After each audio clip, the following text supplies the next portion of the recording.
We msenge, ngoja nikwambie uliyesema kwamba mimi sijui huku nafanyaje, sijui najiuza, sijui vitu gani. We msenge wewe.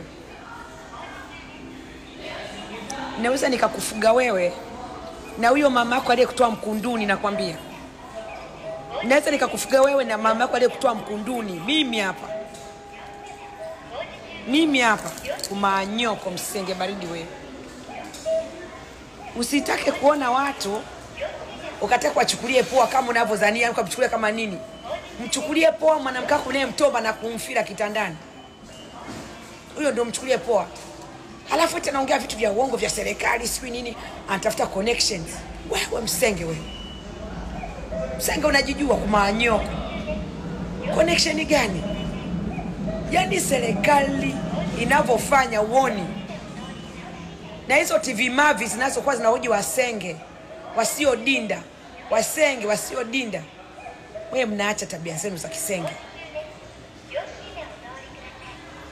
Tunajua anaongea vyovyote, hajui serikali sijui nini, anazingishia serikali. Wewe utekaji, wanavyobaka democracy, kufunga viongozi na mambo mengine, afu nasema kwamba mimi sijui anatafuta sijui connection.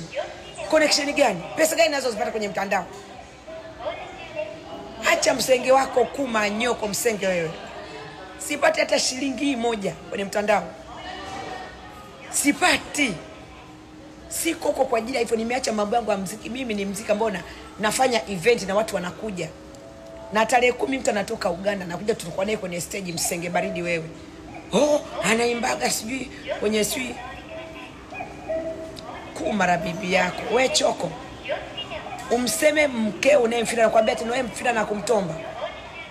Usiniparamie mimi queen of the queens ambao naongelea taifa.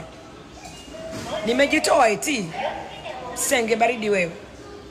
Huyo msenge mbona mnamkawiza na yeye kwanza hataji hata kuishi duniani, msenge baridi kabisa huyo. Cheza unakocheza, usicheze na mimi kabisa. Na Mange pia umkome. Unapoongea kuhusu babake umkome, Mange umkome. Aliyejiuza ni mama yako msenge, aliyekuzaa wewe choko. Alikuzalia chooni kumara mama yako. Msenge baridi wewe.